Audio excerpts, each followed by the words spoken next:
I sat alone at the edge of the ballroom, cradling a glass of red wine that had long since gone warm. Around me, the chandeliers sparkled like diamonds.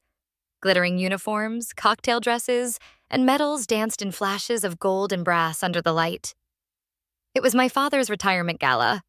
General Henry Grant, decorated war hero, celebrated by senators, ambassadors, and every face that ever smiled on a Christmas card we received.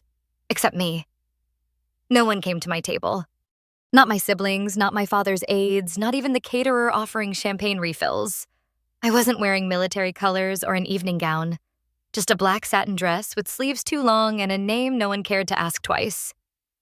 My father stood on the stage, his chest full of stars and ribbons, holding the microphone like it belonged to him more than the podium ever had. "I want to thank my family," he said, voice smooth as ever. "My brilliant son Nathan, who's just been appointed head of neurosurgery at Johns Hopkins." Polite applause. "And my daughter Charlotte, Harvard law professor, now advising on federal policy reform." A louder wave of claps. Someone even let out a cheer. "And Madeline," he chuckled, turning toward my corner of the room. "My youngest. She's somewhere out there, translating things. You know, she always had a thing for foreign words." Laughter trickled across the room like spilled champagne. Not cruel, just dismissive, casual. I pressed the rim of the glass to my lips, hiding my eyes behind a curtain of hair. Somewhere out there, translating things. My mother offered a tight-lipped smile from the front row, her hands folded neatly in her lap like she hadn't just heard her daughter get turned into a punchline. Then, a shift. A man in a dark suit whispered into the ear of the White House liaison seated near the stage. Another man, tall, crisp, and carrying a discreet badge clipped beneath his lapel, entered the ballroom from the side entrance.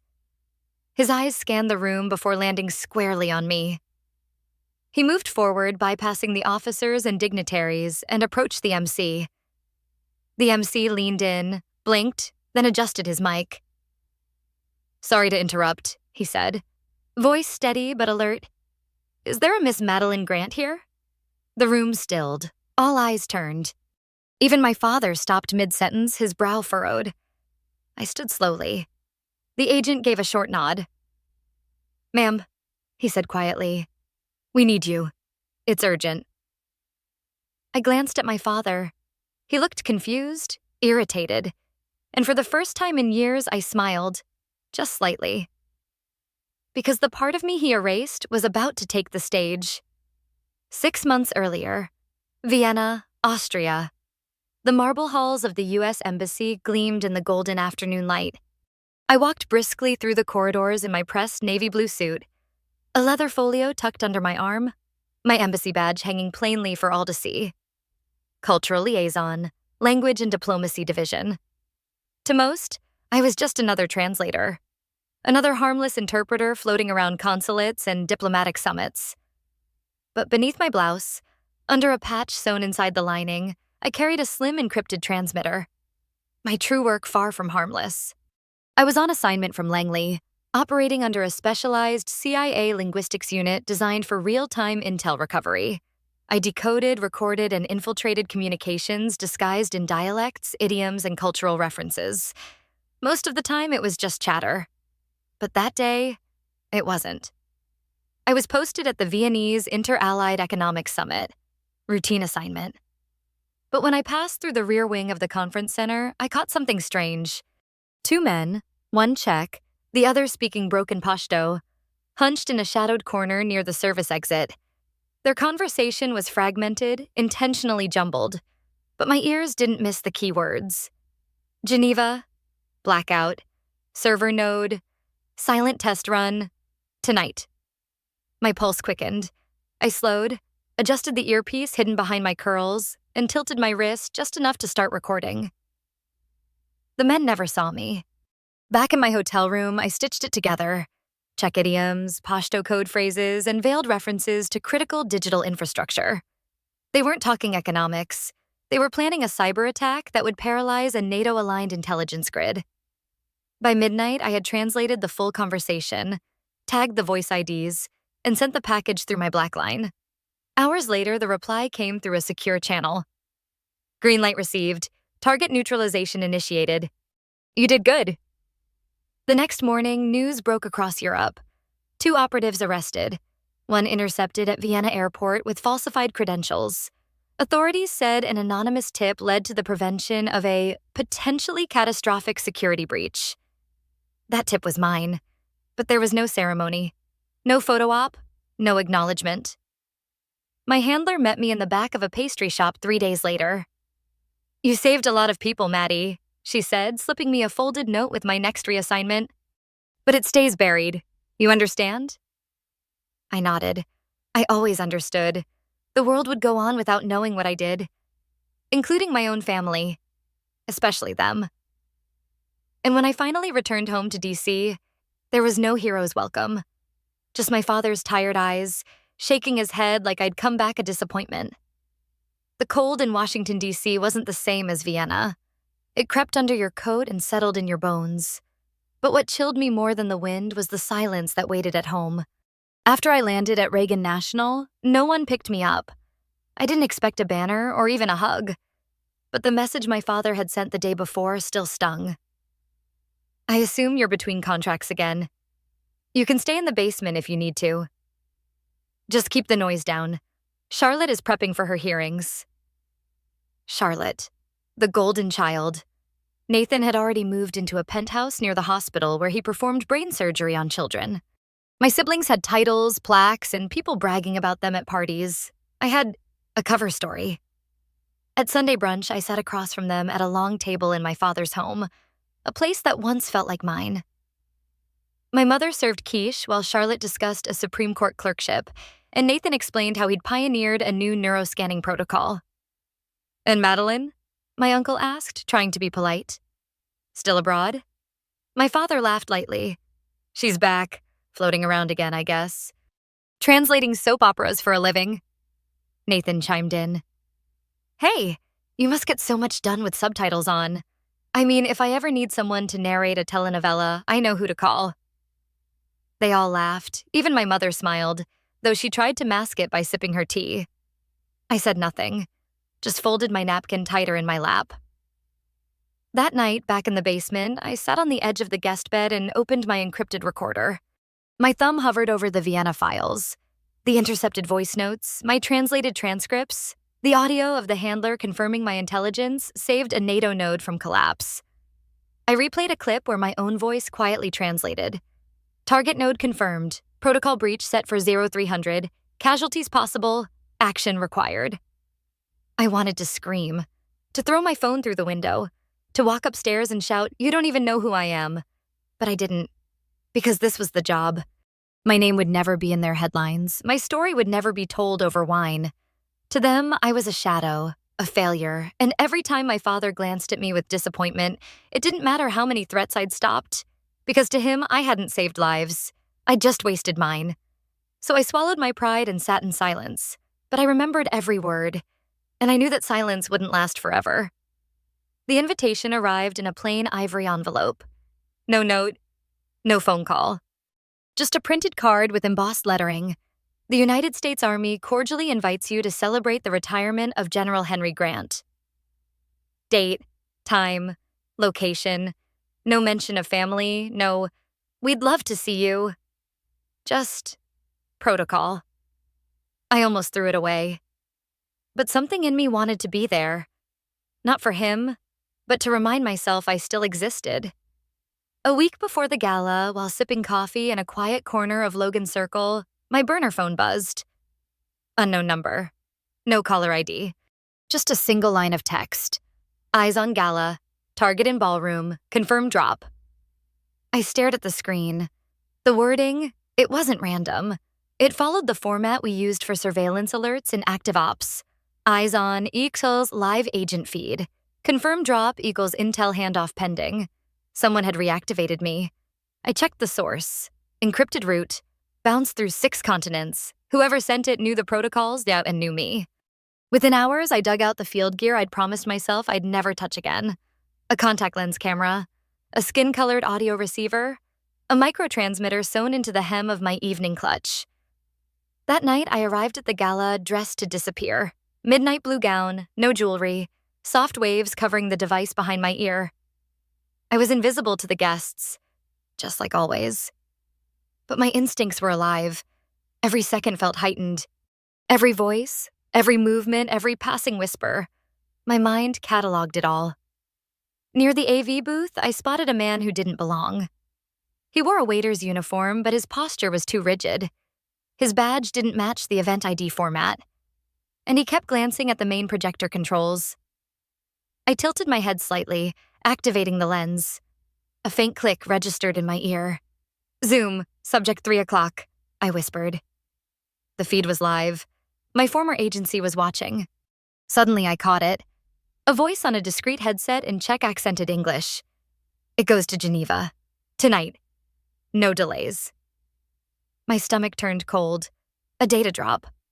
Probably sensitive intel. Maybe worse. I relayed the voice ID and audio tags through a hidden finger tap on my clutch. The agency would scramble agents if it matched a watch list. And then my father walked onto the stage. Spotlight on him. Laughter. A toast raised in his name. Behind the curtain, I slipped out of the ballroom. Because whatever was happening in that room, it wasn't just about him anymore. It was about national security. And I was the only one who knew it. The hallway behind the ballroom was dimly lit, lined with folded banquet chairs and service carts that smelled faintly of bleach and champagne. I kept my distance, but didn't lose sight of the man in the waiter uniform. He moved fast, but not fast enough to escape someone trained to track shadows. At the end of the corridor, he glanced over his shoulder, then ducked into a service stairwell. I counted to 3. Then I followed. 2 floors down, near the back loading dock, he met someone. Taller, heavier build, wearing a catering jacket over a dark suit. Their conversation was hushed, urgent. Then I saw it. A small black USB drive passed between palms, like it was nothing more than a napkin. I activated my lens to record. Click. "Repeat the transfer," I whispered under my breath. The man spoke into his lapel mic. "Geneva server, port 9, contact confirmed." Intel handoff, live and happening.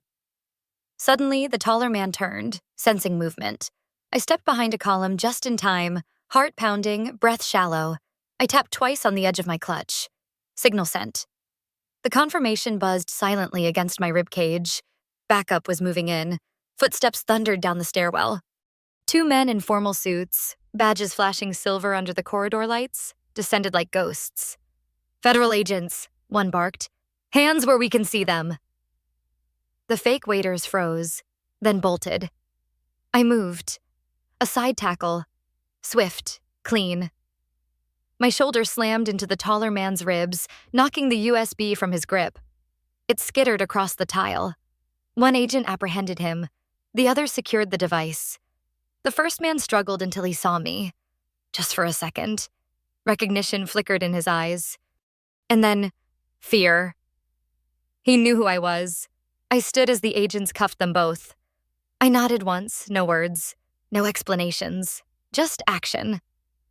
Then I turned and walked away, heels clicking softly down the hallway, back toward the echo of clapping and speeches above. Halfway up the stairs, my phone buzzed again. Text from agency command. "Successful intercept. Presidential authorization granted. Stand by. Public acknowledgement requested." My stomach dropped. That never happened. The agency never revealed its own, not unless the order came from the very top. I paused outside the ballroom doors.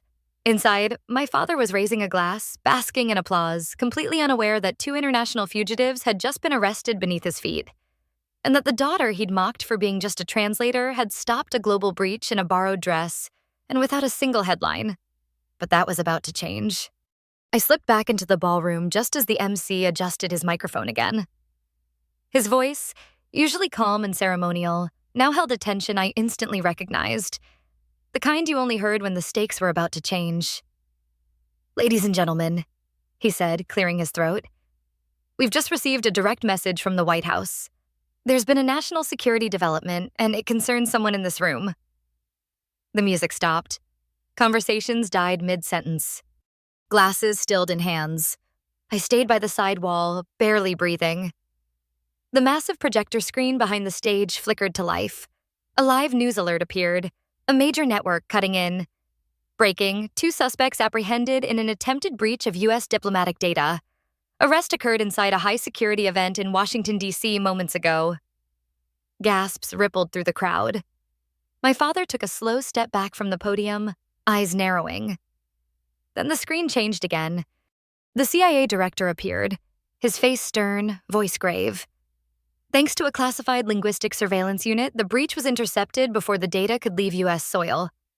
The operation was led by a covert agent currently embedded within the Department of Cultural Intelligence. He paused. That agent's identity has now been cleared for public recognition. The next image filled the screen. A grainy but unmistakable still of me, in my midnight blue dress, slipping into the service hallway. Then, a short audio clip played. My voice, calm, precise. Target confirmed, transfer observed, immediate detainment advised, threat level elevated. There it was, the sound of everything I'd ever done in silence, echoing through a room full of people who had never once asked what I was capable of. The screen flashed again. A name. Operative Madeline Grant. Silence. Complete, crushing silence. My brother stared at me like I was a stranger. Charlotte clutched her wine glass so tightly it trembled. And my father, he didn't move. His mouth parted slightly, but no words came. The microphone he had just used to reduce me to a joke now hung limp in his hand. Then someone began to clap. Slow, hesitant. A senator near the front row, then a general, then another, until the entire ballroom was standing, applauding me. The MC, slightly shaken, turned back to the mic. Miss Grant, would you please join us on stage?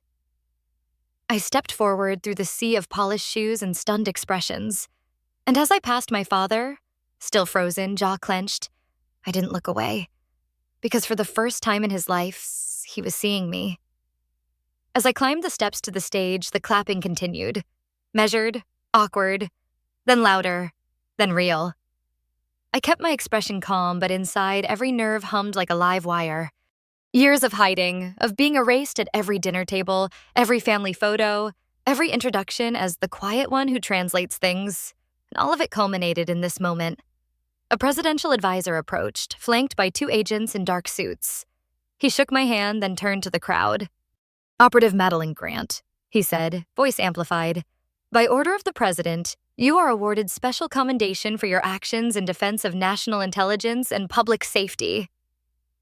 He handed me a small box, a velvet case containing the medallion I thought I'd never be allowed to wear outside the shadows. The crowd applauded again. Some even cheered. But I wasn't looking at them. I was looking at him. My father stood just below the stage, motionless. His ribbons, his stars, his reputation, everything that made him a symbol in that room, seemed to weigh heavy on his shoulders now. He didn't clap. He didn't move. Until the applause died down and I turned to leave. Then he stepped forward. Madeline, he said softly. His voice cracked and raw. I had no idea. I looked at him. Really looked at him. The lines around his eyes, the confusion, the shame trying to crawl its way up his spine. I know, I said, steady. You didn't want to know. He flinched. For a second, I thought he might reach for my hand, but he didn't, and I didn't offer it. I walked off stage without turning back. Behind me, the MC resumed the program, voice faltering. Let's continue celebrating General Grant's incredible service. But the room wasn't the same anymore. People whispered. Some looked at my father with admiration, others with pity. Everyone knew the truth now. Back at my seat, now no longer ignored, I gathered my clutch, the one that had helped me transmit a live takedown just 20 minutes earlier. A young cadet offered me a glass of water with trembling hands. Ma'am, he whispered. I didn't even know people like you existed. I smiled faintly. We're not supposed to. Out of the corner of my eye, I saw Charlotte sit down slowly, her mouth still parted in disbelief. Nathan didn't look up at all, and my father remained by the stage, unmoving. Whatever speech he had prepared was irrelevant now. The daughter he used to diminish had become the one thing he couldn't outrank. The gala was over. The string quartet had packed their instruments, the chandeliers dimmed to a golden haze, and the guests filtered out in groups of murmurs and sideways glances. I stood outside near the valet circle, heels in hand, my bare feet against the cool stone tiles. The night air bit at my skin, but I welcomed it. For once, I didn't have to disappear into the shadows. For once, I had nothing left to hide. A black SUV pulled up. The same agent who had called me to the stage earlier stepped out, holding a small leather pouch. "For you," he said, handing it to me. "From the West Wing." Inside, a white envelope, heavy cardstock. "Miss Grant, true patriots often go uncelebrated, but not tonight. President James L. Hargrove."